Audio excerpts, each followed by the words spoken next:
Alí Baba y los 40 ladrones. En una antigua ciudad de Persia vivían de hermanos Qasim y Alí Baba. Su padre murió cuando ellos estaban saliendo de la primera... Ay, no puedo ver bien.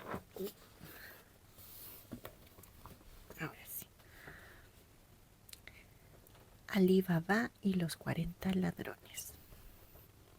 En una antigua ciudad de Persia vivían dos hermanos, Qasim y Alí Baba. Su padre murió cuando ellos estaban saliendo de la primera juventud y dejó muy pocos bienes.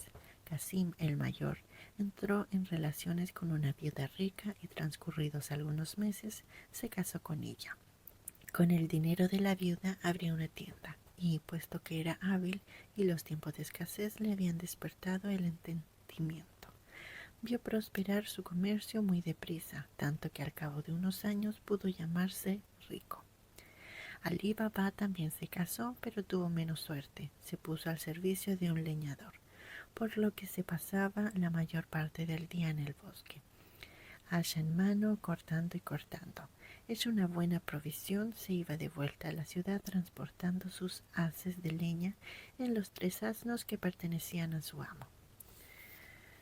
Un día, mientras cargaba su leña sobre el lomo de los animales, divisó una enorme columna de polvo producida por un grupo de hombres a caballo que venían hacia donde él se encontraba.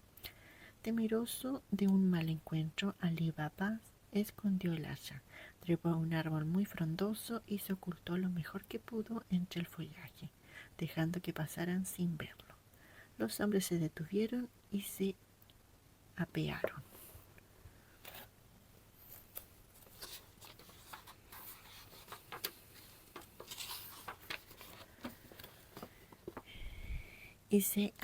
Muy cerca de él, justo frente a una roca enorme que estaba recostada contra un pequeño cerro cubierto de maleza. Todos eran robustos, vestían buenas ropas y estaban armados hasta los dientes. Alí Baba no dudó ya de que fueran ladrones, los contó y eran 40. El que parecía ser el jefe se acercó a la roca. Parándose frente a ellos, exclamó, en voz tan alta que sus palabras llegaron claramente a los oídos de Alí Baba: «Sésamo, ábrete». Con estas palabras la roca se abrió con gran estruendo. Por la abertura fueron pasando uno tras otro los 39 bandoleros y por último el capitán. Apenas estuvieron dentro, se lo oyó gritar con igual fuerza: «Sésamo, ciérrate». Alí Baba no quiso moverse de su sitio, asombrado y curioso por lo que estaba pasando. No tuvo que esperar mucho tiempo. Aún no pasaba media hora cuando oyó un ruido subterráneo, para después ver cómo se abrían lentamente las peñas. A no dudarlo, alguien se disponía a salir. Los fue contando para estar bien seguro: 1, 2, 3, 38 y 39. 40. El último en emerger fue el capitán, que una vez fuera volvió a gritar: «Sésamo, ciérrate». Todos volvieron a montar sobre sus caballos y se alejaron del lugar. Alí Baba salió de su escondite y se acercó a la roca, y para probar si las palabras que dijera el jefe de los ladrones también darían resultado pronunciadas por él, dijo: «Sésamo, ábrete». De inmediato la roca giró y Alí Baba pudo entrar a la cueva.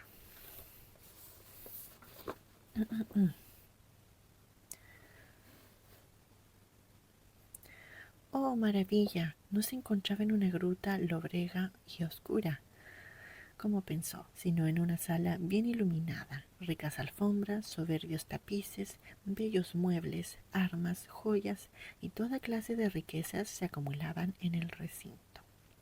Unas puertas conducían a otras estancias y galerías donde se alineaban cofres finos y recios sacos de cuero, rebosantes de monedas de oro y plata, de rubíes, zafiros y otras pedrerías, junto a enormes lingotes de los metales más preciados.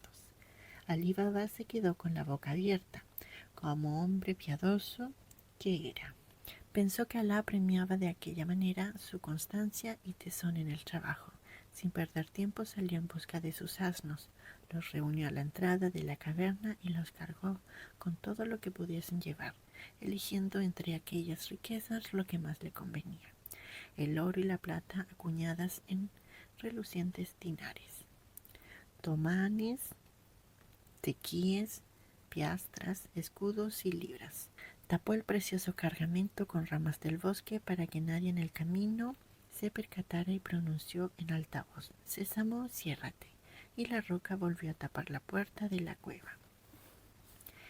Alí Baba se encaminó hacia la ciudad y, llegando a su casa, contó a su mujer lo que había pasado, pidiéndole que guardase el secreto. La esposa, muy contenta por la suerte que había tenido su marido, le ayudó a cavar un hoyo en el patio de la casa para enterrar el oro. Era, sin embargo, una mujer curiosa, como lo son todas las mujeres, y no se contentaba con admirar el maravilloso y reluciente montón. Quiso también contar las monedas, y cuando vio que eran demasiadas decidió medirlas, pero eran tan pobres que ni siquiera tenían una medida de granos. La mujer entonces se dirigió a la casa de su cuñada rica en busca de un celemín. La esposa de Casim, deseosa de saber para qué su cuñada le pedía una medida, de noche y con tanto apresuramiento, puso un poco de sebo en el fondo del recipiente para que quedara adherida cualquier cosa que allí se depositase.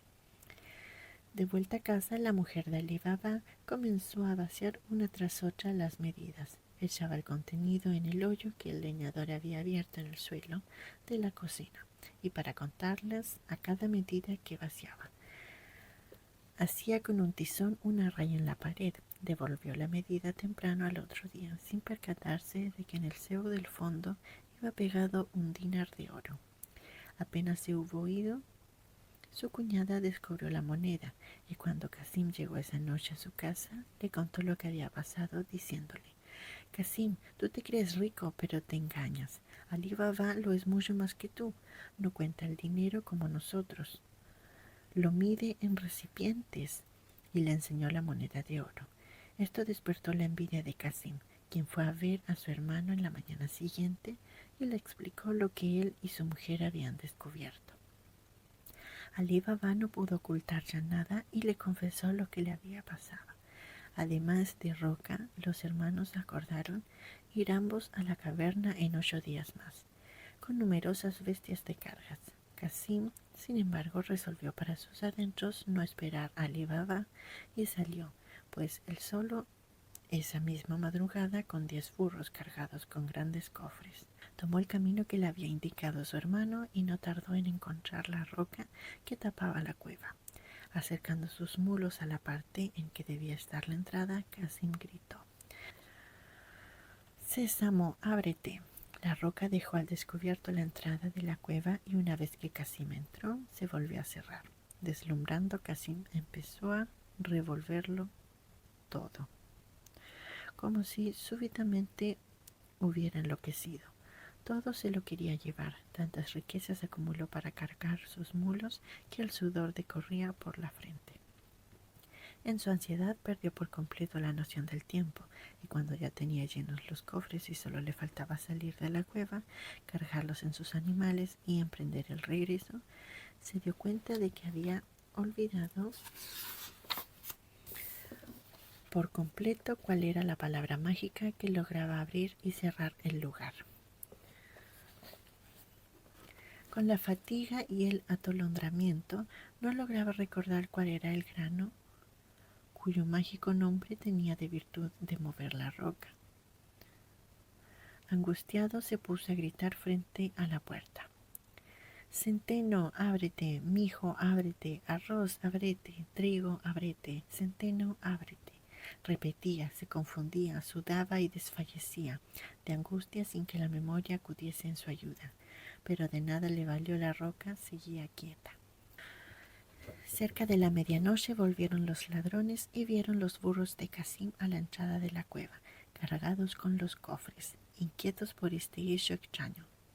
Los ladrones sable en mano, se pararon frente a la puerta, mientras el jefe pronunciaba las palabras. Kasim, que había sentido el ruido, pensó que su muerte estaba próxima y pensó salir corriendo apenas se abriera la puerta, pero lo hizo con tan mala suerte que derribó por tierra al jefe y allí nomás. Los otros bandidos lo remataron. Luego cerraron la cueva, dejando adentro el cuerpo sin vida de Kasim. Mientras tanto, la mujer de Kasim comenzó a inquietarse cuando vio que se hacía de noche y su marido no llegaba. Entonces fue a casa de Ali Baba y le habló de su inquietud. Ali Baba, conociendo la codicia de su hermano, comprendió al punto lo ocurrido y partió inmediatamente en su búsqueda. Al llegar al lugar, pronunció frente a la roca las palabras mágicas y, cuando ésta se abrió, vio allí, junto a la puerta, el cuerpo sin vida de su hermano. Recogiéndolo, lo montó en uno de sus burros y lo tapó con leña. Ya que estaba allí, y puesto que tenía 2 asnos de sobra, les echó encima todo el oro que pudo, y tras dejar todo en orden y la cueva cerrada, se volvió a la ciudad, dando un rodeo para no ser visto. Llegó a su casa a eso del anochecer. Llegó a la casa de su cuñada y le dijo: motivos tienes para afligirte, pero el mal ya está hecho y no tiene remedio. Tendremos que hacer aparecer la muerte de Kasim como algo natural. Tenía Kasim una esclava llamada Morgiana. Ali Baba la llamó a su presencia y luego de referirle lo que consideró oportuno le dijo: hoy necesito que me ayudes a ocultar a todos la desgracia que nos aqueja. La muchacha, que era extremadamente aguda y discreta, fue hasta la casa del boticario y pidió una pócima de las que se usan solo en las enfermedades más graves, mientras decía llorando al boticario: ¡ay, qué triste! Mucho me temo que este remedio no haga efecto. ¡Qué buen amo voy a perder! Temprano al otro día repitió la maniobra, con lo cual se extendió por el barrio la noticia de que alguien estaba en trance de muerte. La misma Morgiana se encargó de preparar la noticia. Kasim, el hermano de Ali Baba, era quien se encontraba tan grave. El mal lo había atacado de pronto mientras visitaba a su hermano. A mediodía ya se anunció que había muerto y mandaron a buscar un ataúd, donde colocaron el cuerpo de Kasim y lo trasladaron al cementerio. De este modo nadie sospechó nada sobre la causa de la muerte de Kasim. Pero los ladrones, al volver a la cueva y no encontrar el cadáver de Kasim, supieron que éste tendría un cómplice, por lo que decidieron que uno de ellos fuera hasta el pueblo a investigar si alguien había muerto o desaparecido. El ladrón, encargado de encontrar a los que habían entrado en su cueva, recorrió la ciudad y llegó hasta la casa del boticario. Hablando con él, se enteró de que el hermano de Ali Baba había muerto y, sospechando que podían ser ellos los que buscaban, pidió al boticario que le enseñara la casa de Ali Baba. El boticario se la enseñó y, cuando el ladrón quedó solo, hizo sobre la puerta de Ali Baba una cruz con tiza para poder enseñarla a su jefe y a los demás bandidos. Sin embargo, Morgiana, que vio todo aquello desde su casa y temiendo que corriera peligro la vida de Ali Baba, pintó una cruz con tiza en todas las puertas de la calle. Cuando al otro día vinieron los ladrones, decididos a cobrarse venganza, no pudieron saber cuál era en verdad la casa de su enemigo, pues había cruces en todas las puertas. Un segundo ladrón fue a la ciudad un día más tarde. Poco más o menos le sucedió lo mismo que al otro. Habló también con el boticario, quien lo condujo todavía con mayor seguridad frente a la casa de Ali Baba. En su puerta hizo el bandido otra señal, en rojo esta vez, para reconocerla cuando llegase la hora de la venganza. Pero Morgiana estaba alerta y, al ver el signo, trazó otro igual en cada una de las puertas de la calle. Nuevamente los ladrones no pudieron identificar la casa, y entonces el jefe de los ladrones decidió ir en persona. Guiado también por el boticario, se detuvo ante la casa y, sin perder el tiempo en señales inútiles, la observó bien, mirándola por todos lados, y se volvió al bosque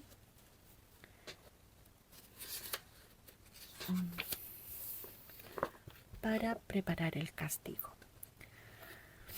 Ordenó que a sus bandidos trajeran 40 tinajas y se metieran dentro, cargándolas en mulos de 2 en 2. Se puso él delante de la recua, como si fuese un vendedor de aceite llevando sus existencias al mercado.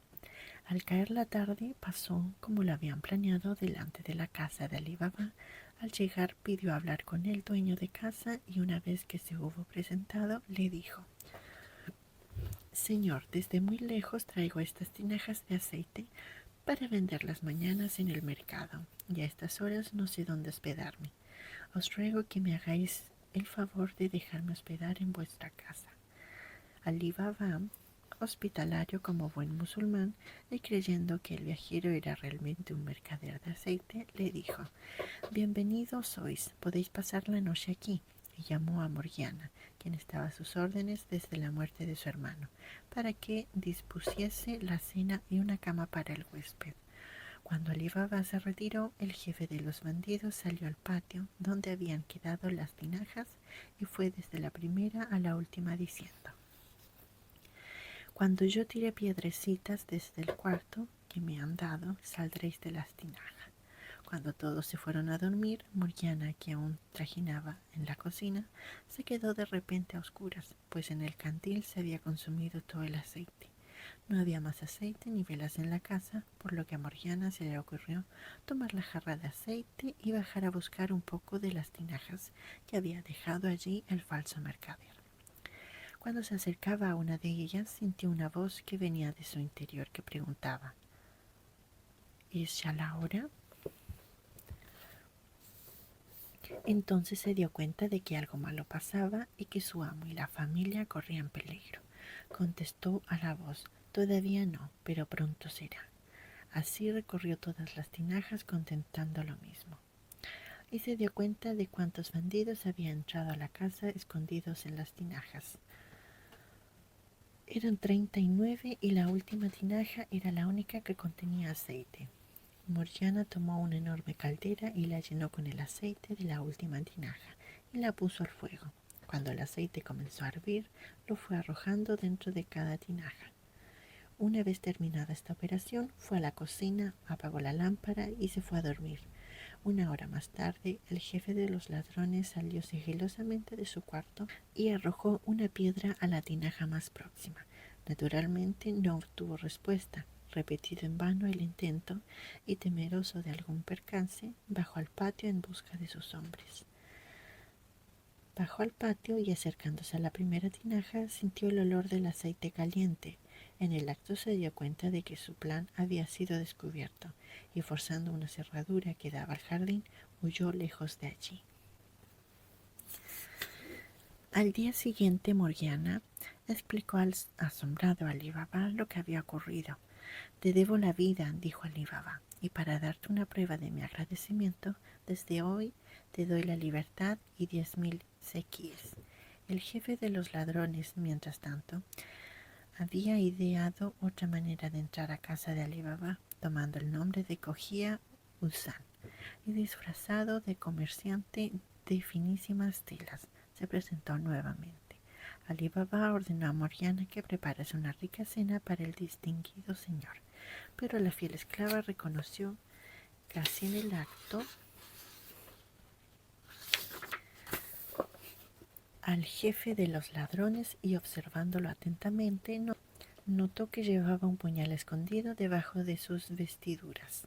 Ya comprendo, se dijo, este malvado es el peor enemigo de mi buen amo. Pretende asesinarlo, pero yo lo impediré. Se fue a su cuarto y se vistió con un traje de bailarina. Se ciñó a la cintura una cadena de plata que terminaba en un puñal también de plata. Ordenó a otro sirviente que tomara un pandero y que la siguiera, mientras ella terminaba su atuendo con una máscara para danzar. Después de bailar un rato frente a Ali Baba y el falso Cogia Usan, sacó el puñal de plata y usándolo como parte de la danza, lo presentaba frente a los espectadores, en la forma en que las bailarinas profesionales lo hacen, implorando la generosidad del público. Ali Baba echó una moneda de oro en el pandero y Cogia metió la mano en su bolsa para ofrecer también una. Cuando Morgiana se arrojó sobre él y le clavó el puñal en el corazón, Ali Baba dio un grito. —¿Qué has hecho, desdichada? —le dijo. —He hecho esto para salvaros, señor, a vos y a tu familia —contestó Morgiana, y abriendo el vestido de Kojian-Usan, enseñó a su amo el puñal con que estaba armado. —Miradlo bien —le dijo—, es el falso mercader de aceite y el jefe de los ladrones.